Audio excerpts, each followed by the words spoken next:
For 70 years, there's been ample proof that Israel is carrying out an operation of ethnic cleansing against Palestine, committing crimes against humanity, war crimes and humanity. Thousands have been expelled from their historic lands and they're prevented from returning. The bullets don't discriminate between women, the disabled, children, the elderly. Many of those bullets are deliberately targeted to castrate a generation of resistance. The historic occupation is the product of an alliance between US imperialism, Israeli Zionism, and Saudi Wahhabism, trying to prevent Palestinian self-determination, to fragment the region and destabilize the Islamic Republic of Iran. The US intellectual and student of Jewish religion, Norman Finkelstein, has talked about the industry of the Holocaust, of which the Palestinians become the victim. And the funds for this industry do not help the survivors of the Holocaust, but rather just maintain the Holocaust industry. This year, the United States is meant to reveal a plan which could mean more horror and war. Or will the international community allow that? Is the Trump administration impartial to deal this? And could the Palestinians validate such an agreement? That is our critical move today. We'll look at the board, who the players are, and what the issues are.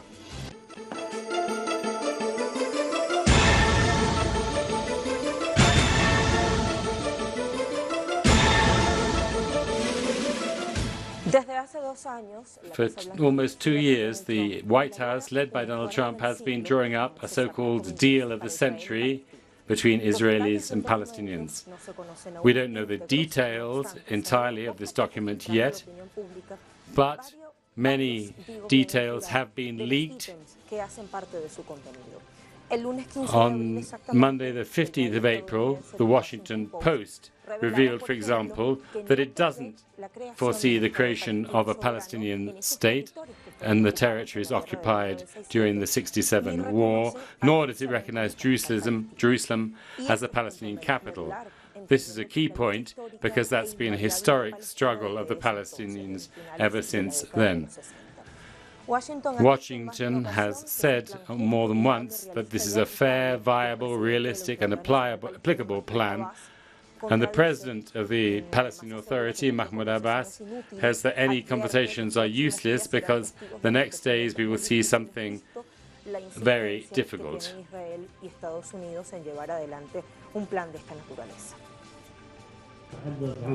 Sobre el acuerdo del siglo que se nos presentó, on the so-called deal of the century which we presented, and I think most details have been published one way or another, we will not accept such a plan. The fact that it excludes Jerusalem, there's nothing more to discuss. What kind of solution does Trump want to speak about? After he's already recognized Jerusalem as the capital of Israel and taken its embassy there.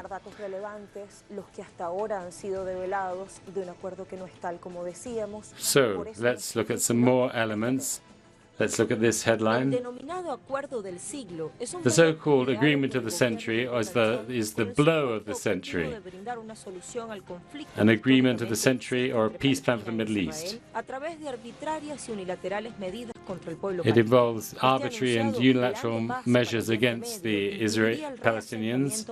It includes the relocation of thousands of Arabs and under a tripartite agreement between Jordan, Israel and the Palestinian Authority. On the 15th of May, the details will be revealed, which implies the role of various Arab governments.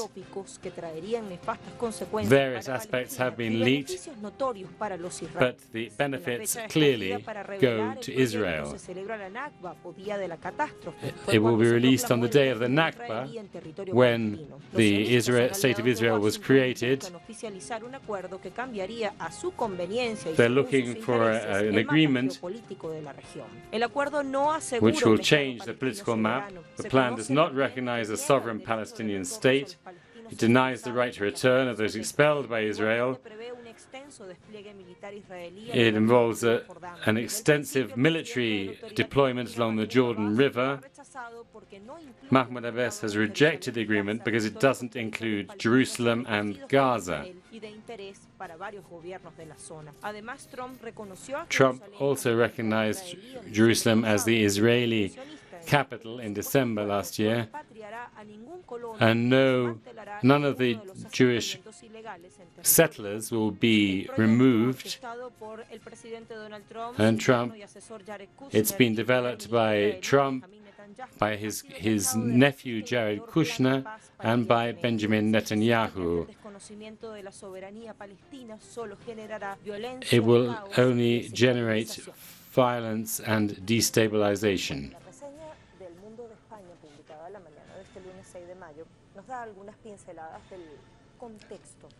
El Mundo in Spain published this headline: a ceasefire between Israel and Hamas after the worst outbreak of violence in the last 5 years. In the last 48 hours, the Israeli occupation forces have bombarded massively again the Gaza Strip. More than 700 rockets have been fired in less than 2 days. According to the Gaza Health Ministry, at least 25 Palestinians have been killed, which makes it the most serious escalation since the war in 2014. All this began with attacks on the traditional March of Return in Gaza. There was a ceasefire mediated by Egypt, and also Qatar intervened to try and re-establish the agreements with Israel and the militias led by Hamas. Nonetheless, the Israeli Prime Minister Netanyahu has warned that the campaign against Gaza has not ended in spite of a tacit ceasefire. We are prepared to continue because the objective is to guarantee peace and security for the residents of the South. Trump tweeted, "We support 100% Israel in defense of its citizens." And we're looking now to the Russian agency Sputnik. On the 21st of April, published an article which said, Egypt will not give up territory in the Sinai to the Palestinians as part of the deal of the century. Al-Arab Al-Yaid reported that Egypt managed to get this withdrawn from the deal of the century, the idea of the United States for a Palestinian state to be established in part of the Sinai Peninsula next to the Gaza Strip. The publication pointed out that the Egyptian president, Abdel Fattah al-Sisi, managed to persuade Washington to withdraw this idea because he said it would mean the Egyptian government would fall the following day if such a thing were implemented. The same day, on the 21st of April, the Palestinian president, Mahmoud Abbas, met in Cairo with President Sisi to analyze the situation and this particular aspect. Hispan TV, on the 27th of April, published an opinion piece by Luis Jose Fernandez, who gave this interview to the Iranian channel. And amongst his opinions, he says that the White House is not to be trusted because it's full of Zionists like Jared Kushner and John Bolton, a super pro-Israeli hawk who supports the policies of Benjamin Netanyahu. But it's also not to be trusted because it always goes back on its international treaties. And what they signed today, tomorrow they abandon. Recent history has shown that the United States has violated treaties like the the nuclear agreement with the 2015 nuclear agreement with Iran, signed by the 5+1 group. Also on the intermediate nuclear forces agreement, signed in 1987 with the former Soviet Union and the United States. So he says Washington has no kind of impartiality, and it doesn't even pretend to have any.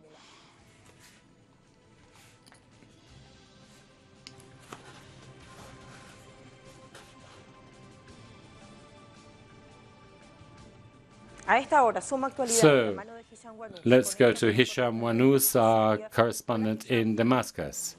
Hello, Hisham.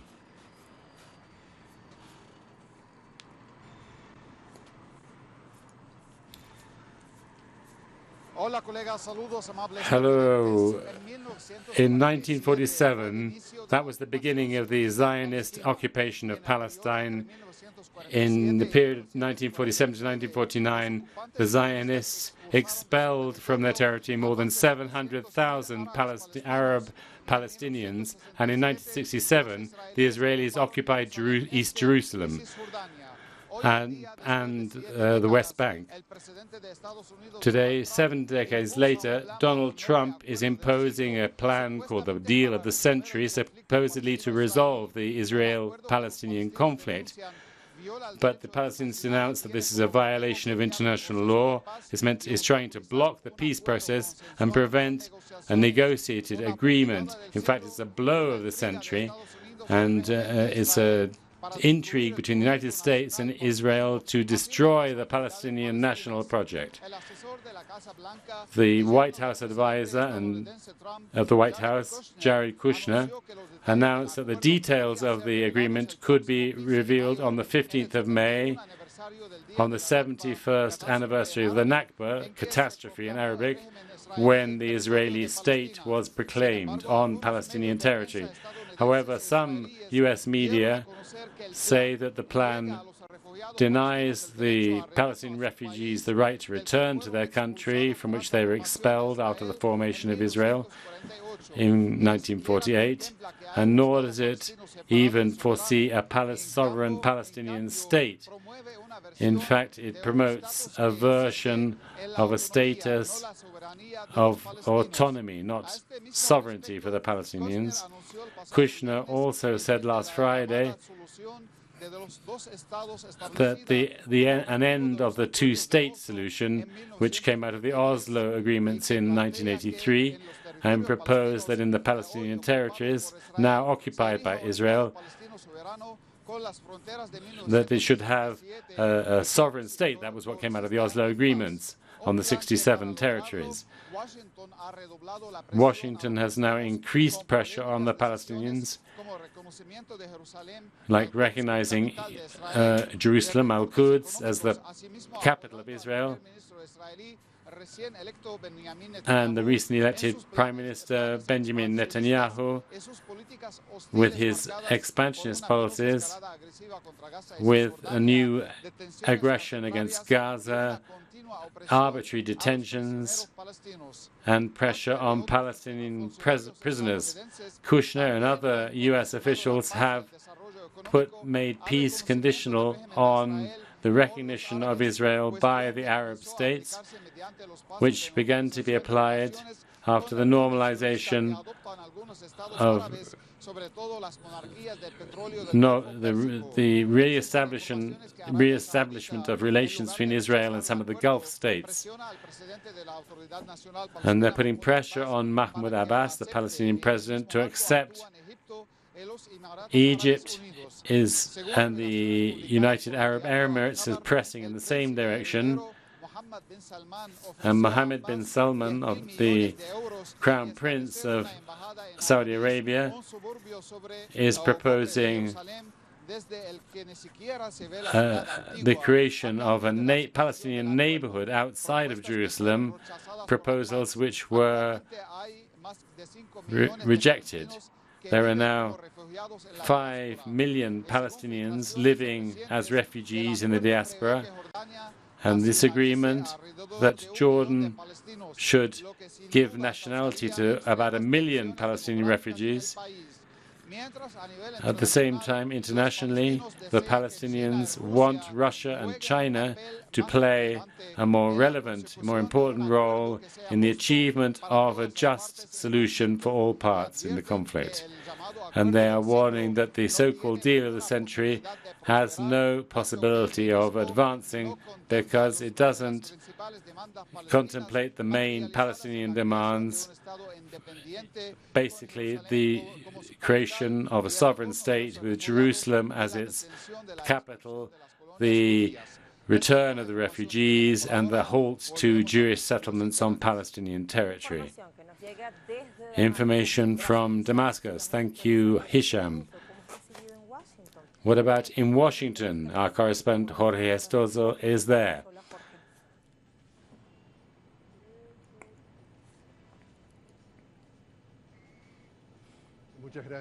Thank you.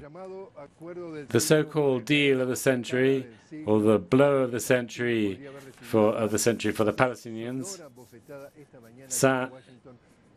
suffered a blow this morning in Washington because the United States is that it's sending a whole military fleet, aircraft carrier to the region in the face of what they've decided is an imminent military threat. And the threats made by the Secretary of State, Mike Pompeo. How does this work? In this announcement of a so-called deal of the century on the 15th of May, in a regional context where the big enemy of Israel is Iran, and the great enemy of Saudi Arabia, Iran, they want to weaken it, and the situation of Palestine will also be weakened.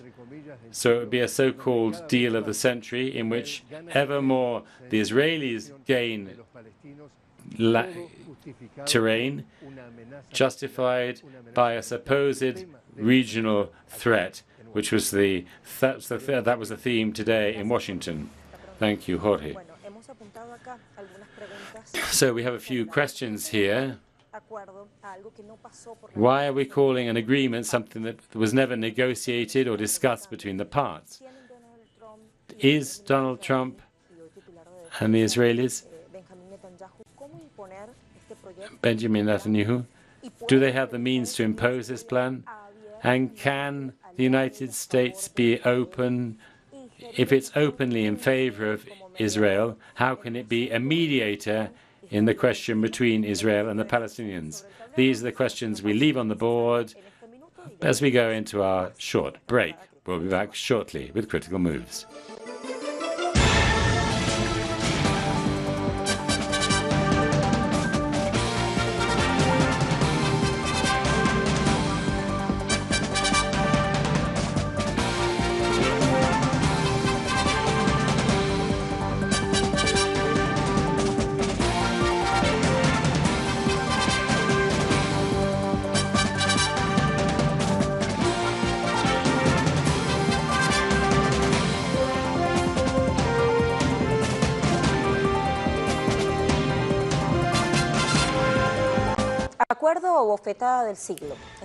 The deal of the century, that's the title of our Critical Moves today. Let's look at the Chinese news agency Xinhua in Spanish, which published on the 3rd of May. Jared Kushner, main advisor of the president and son-in-law of President Trump, spoke on the 2nd of May at the Political Institute of the Middle East in Washington about a supposed plan for peace which his team had been drawing up for months. Kushner, our correspondent, Hisham Wanous, talked to us about this. Kushner said clearly that we should no longer refer to a two-state solution.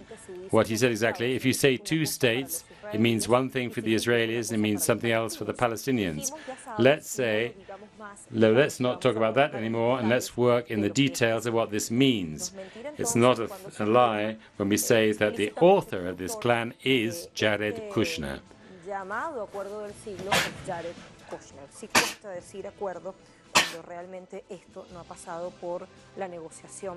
But it's not a deal that has been negotiated by anybody. De esto que el presidente de Estados Unidos, Donald Trump, y su equipo han decidido unilateralmente denominar Acuerdo del Siglo, un nombre pomposo. So it's been talked about for months, a unilateral deal of the century, a pompous name to define an imposition and a possible humanitarian disaster.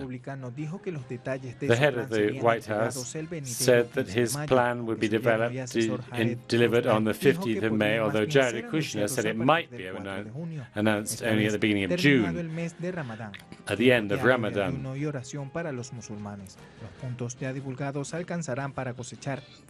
The points already published or leaked. For example, it excludes Jerusalem as part of Palestine and doesn't propose the creation of a sovereign state in the occupied territories of 1967. Al-Quds, 100,000 Jewish settlers would remain in place in that region, in the eastern Jerusalem.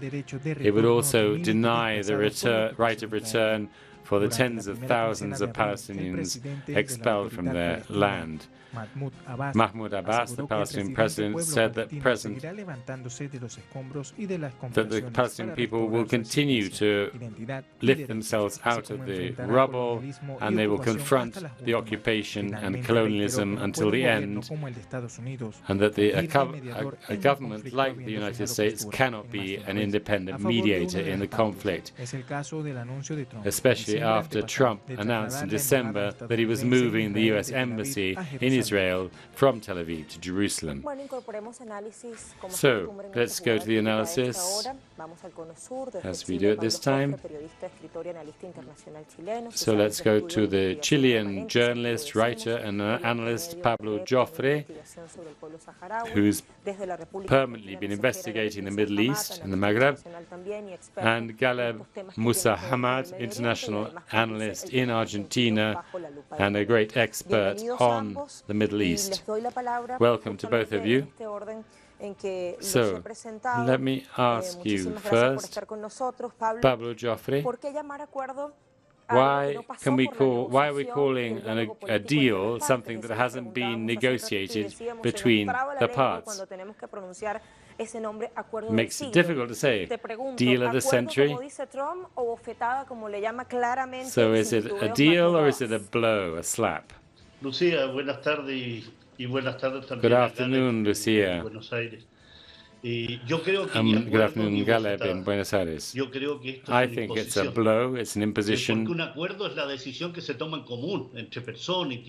An agreement is something taken between different parties, institutions, individuals, where there's been some kind of convergence, some agreement, some consensus. And in the legal sense, there's been some kind of common ground, some pact. They've come to an agreement, and there's nothing of that here. It's not valid. It hasn't been decided by anyone. None of the basic conditions for an agreement exist in this so-called plan. And the press, who've been calling it an agreement or a deal, it's completely crazy. It's basically the United States and its Israeli partners imposing a solution. Is this really meant to achieve peace or just eliminate the Palestinians from the game? Two criminal entities, the United States and Israel, are both judges and executioners,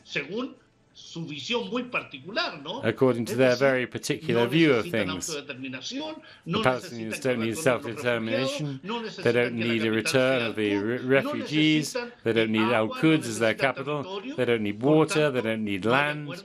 So there's no agreement. It's not even a blow, it's simply a criminal imposition in a very specific context. Jorge Gestoso mentioned it from Washington. All these measures to put pressure on Iran, the attacks now on the Gaza Strip, this is a plan which may come to fruition the 15th of May or the 2nd of June or whenever it is, whenever they decide, but they want to impose in a criminal way a decision which is of no interest and doesn't respect in any way the rights of the Palestinian people. An imposition which doesn't respect Palestinian rights. So, Caleb Musahamad, so it's not just the form, it's the essence of the question. Let's begin at the beginning. Jared Kushner, Trump's son-in-law, is an out-and-out Zionist. What they want here is to put an end to Palestinian rights, expel Palestinians,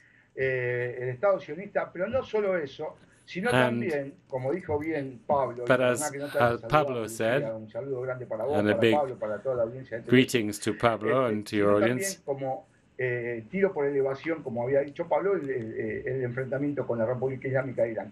also want to confront Iran, the Islamic Republic of Iran,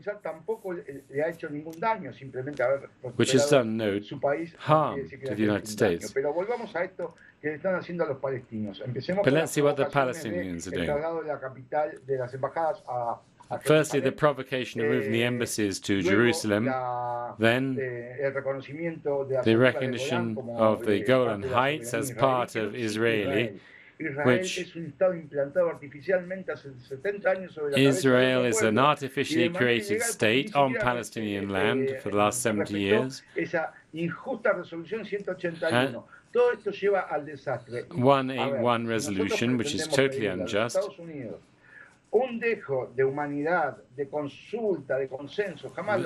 If there was any minimum consensus or in none of the treaties made historically between the Palestinians and Israel, they were never made in terms of a consensus. They were always based on either force or buying agreements. And the United States have never been any kind of impartial brokers in this process. They've always been on the Israeli side. In terms of the immediate precedents, in terms of the Golan Heights, which are Syrian territory, and now Trump has decided to recognize it as Israeli territory, as in the case of moving the embassy to Jerusalem. I would ask Pablo,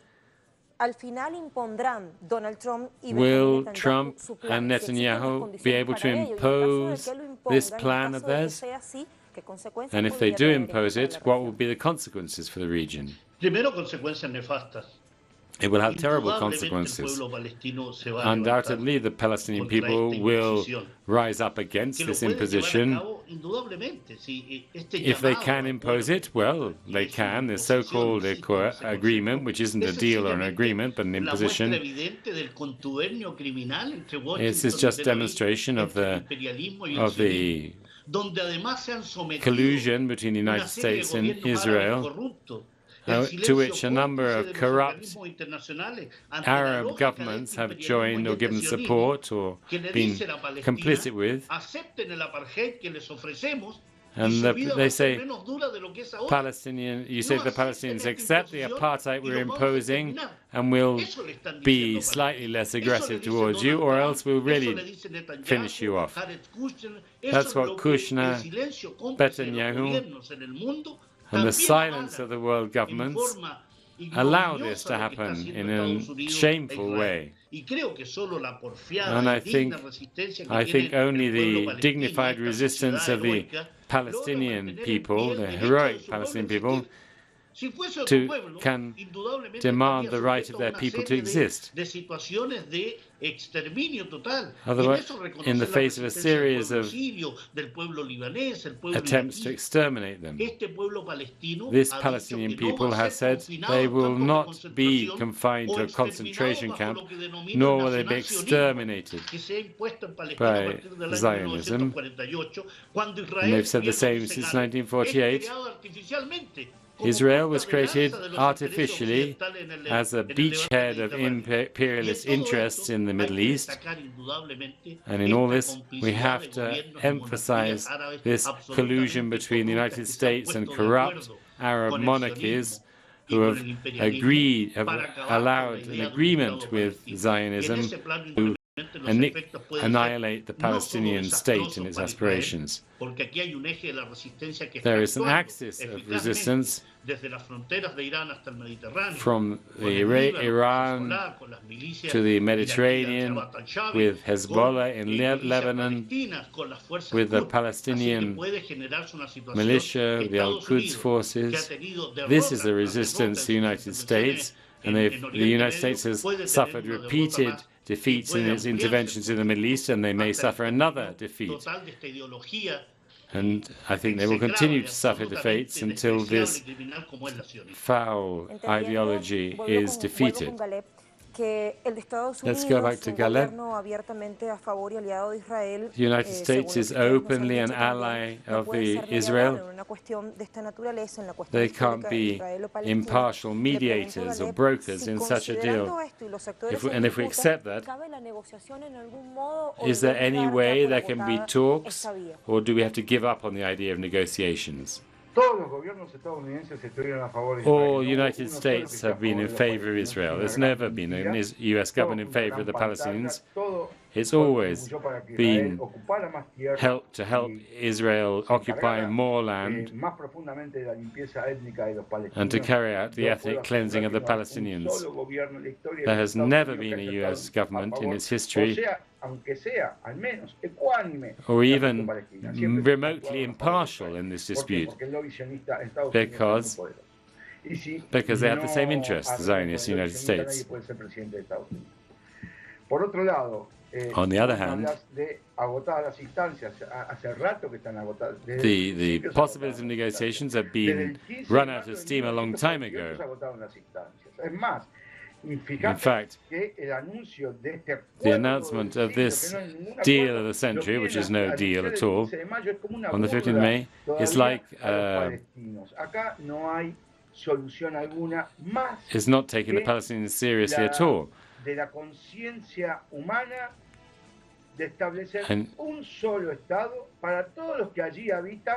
And the idea of a single state for all the people who live there. But for that, Zionism as a state ideology has to disappear.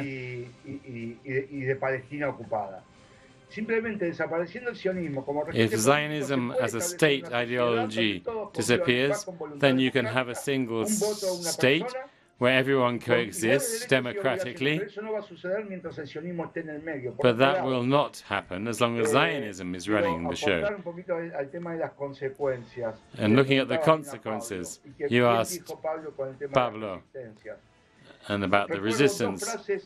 I remember two phrases of Nasrallah, the Secretary General of Hezbollah. One, we will never abandon Al-Quds, and we will change the equation in the region if there is an armed conflict. This has to be taken account of, because Israel is no longer the fourth army in the world, and nor are the United States the first. Whereas with all their big diplomatic mistakes in recent years, their reality has been revealed. They've invaded countries. So it's going to be very difficult for them to win the sympathy of ordinary citizens in support of their wars.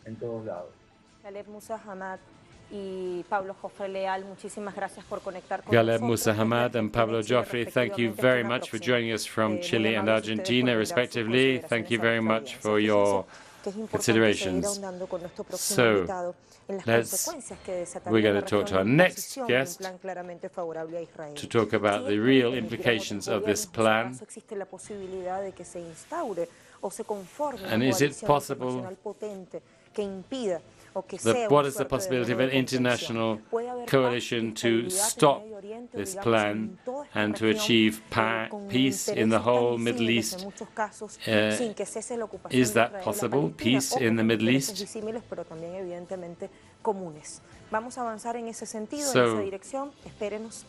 So we'll have another break and then we'll come back to look at that.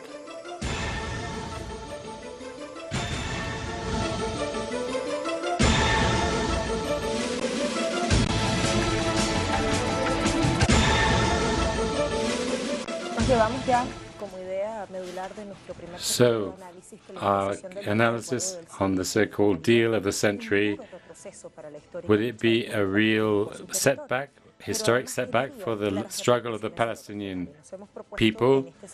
So in this blog, we're going to look deeper at that.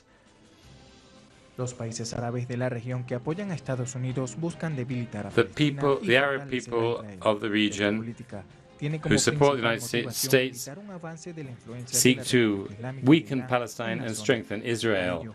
And Saudi Arabia, the main adversary of Iran in the region, has put pressure on the Palestinian president to accept this deal of the century in exchange for millions of dollars, according to the paper Al-Akbar, which published various documents on this. Jordan has said it's not happy with the deal of the century in its plan to nationalize, give Jordanian nationality to a million Palestinians. A large number of the other Arab countries have rejected some of the points of the so-called deal of the century, and as we saw at the last Arab League meeting in Cairo. The European Union has not yet said anything about the advance of Israel and the move of the U.S. Embassy to Jerusalem. The balance of forces is difficult for the Palestinian people. The Israeli offensive has increased with the support of the United States, and the expansionist policy of Benjamin Netanyahu is ever clearer. So let's talk to Muaz Musa, member of the Central Committee of the Democratic Front for the Liberation of Palestine.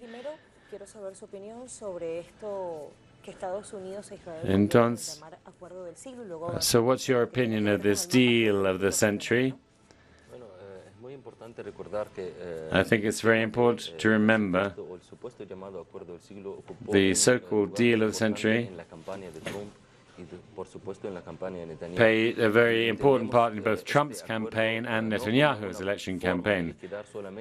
Not just as a way of liquidating the rights of the Palestinian people. We have to understand that the United States is in a moment of crisis, a very deep crisis, and they want to reimpose internationally, geopolitically, its hegemony. Give us an example of that. One, it wants to reimpose its economic and political hegemony in the Middle East is one of the key things for the United States. The arrival of Trump has revealed the historic alliance between imperialism and Zionism, the servile role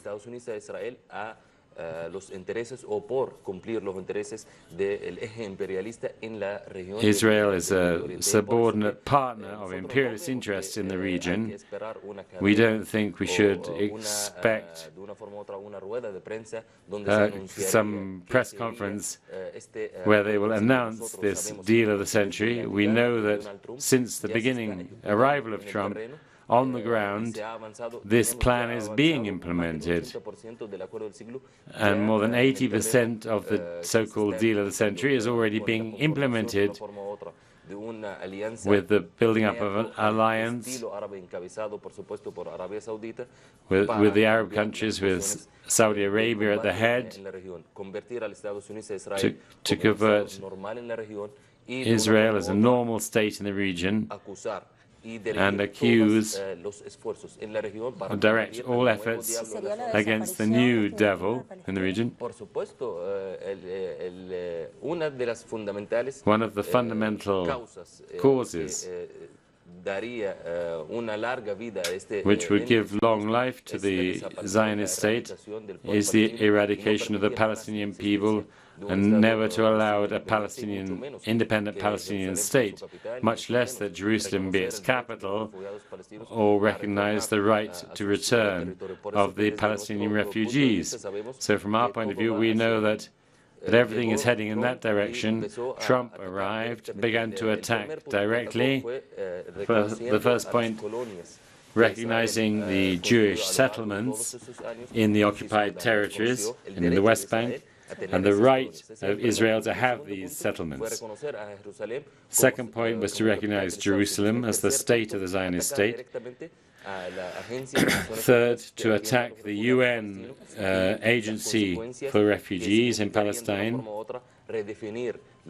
and to redefine what being a Palestinian refugee is, because Trump doesn't recognize that all the descendants of Palestinian refugees expelled in 1948 are Palestinian refugees. He limits that definition to those who were born after 1948, which reduces the number from 6 million to about 20,000.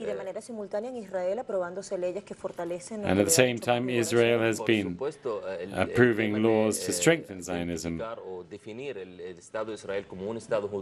The idea of affirming the state of Israel as a Jewish state, which was a historic point for Zionism, to present Israel as the home of all Jews internationally, to justify the existence of a small religious state in the Middle East, and lead the Palestinians to live in a form of apartheid and have that recognized as the only supposedly viable solution for the Palestinians. The world is affected by the decisions taken by the United States to recognize Jerusalem, to not recognize a two-state solution. We as Palestinians reject any kind of negotiations with the Zionist state as long as there's this refusal to recognize the rights of the Palestinian people. How can we negotiate with someone who doesn't recognize our existence, who don't recognize my right to self-determination, and impose conditions? I have to guarantee the security of the Israeli state if they don't recognize my security, my right to my language, to my culture, my history.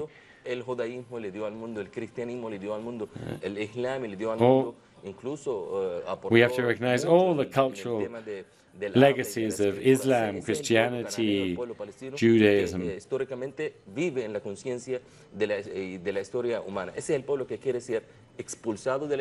And these people, the Palestinian people, are going to be expelled from history. So we have to rewrite, and this is meant to be presented as a deal, as an agreement. And so you're saying, how do I recognize somebody who doesn't recognize myself, my culture, my religion? Israel says that the Holy Land belongs to us because it was given to us by God.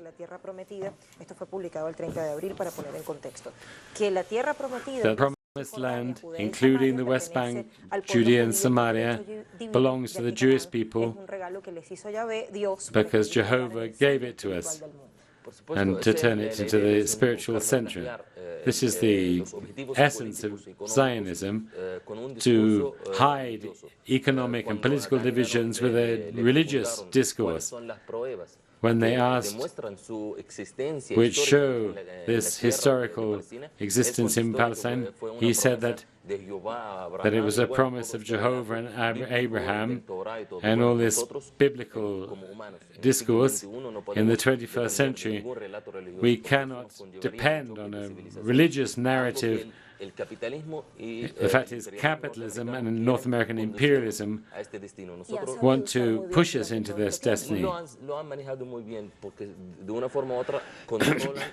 one way or another, they control 90% of the media and propaganda on a world scale, which leads people internationally to push public opinion into this tunnel.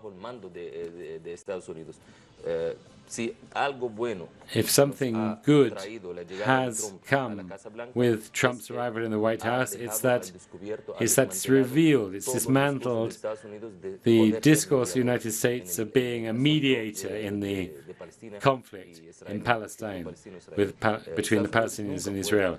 The United States never could be a mediator, but before it was able to camouflage this, hide it, but now with Trump's clearly racist, supremacist discourse, it's become clear that the United States is the father of Israel, that Israel is the badly behaved child of imperialism, and in seeking to maintain the whole of humanity under a system of oppression and inequality, where they use Zionism in this case to attack and create chaos in the Middle East, a very important region internationally. Forgive me for interrupting, but we don't have very much time. But I wanted to ask this question, which I raised before. If the United States imposes this deal of the century between the 15th of May and the 2nd of June, before, during, or after Ramadan, what consequences could that have in the region? Could there be another version of operation of the attack on Gaza 2014? I think that I'm not expecting any press conference either on the 15th of May or the 2nd of June, because this deal is already being put into practice. Secondly, the main obstacle that the United States and Israelis and imperialism face for this to implement this deal is Palestinian resistance. And the resistance needs to develop.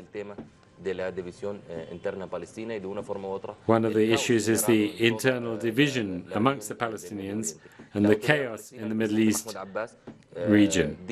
President Abbas has rejected this deal of the century, but we need to convert that rejection from discourse into concrete measures on the ground. The Palestinian OLP has taken, PLO has taken positions against this. How can the Palestinian Authority arrest Palestinian activists and hand them over to Israel? The Palestinian Authority is to some extent using this as an instrument.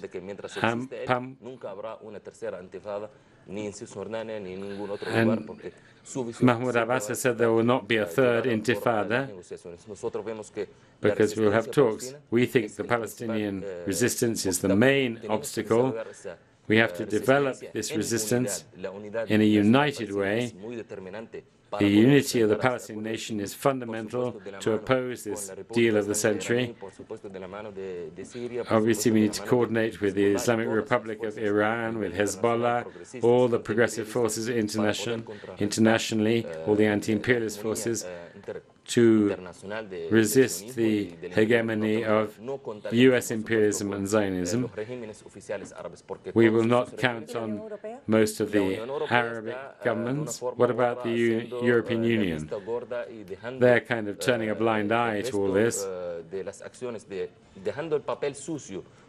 They're leaving the dirty role to the United States and at the same time putting pressure on the Palestinians to weaken their stance. You remember that Israel cut the funds which they should have handed over to the Palestinian Authority. The EU rejected that, but asked the Palestinian Authority to accept what money was on offer. So the European Union can also not be mediators unless they recognize the inalienable rights of the Palestinian people. Israel has embassies in all the European Union countries. The Palestinians do not have embassies in any of these countries because they don't recognize the right of the Palestinian people to self-determination, their right to an independent state. Although there are many resolutions in the United Nations to carry this out. Thank you very much, Moaz. Thank you much. Very important, your views as a Palestinian. So let's go towards some conclusions.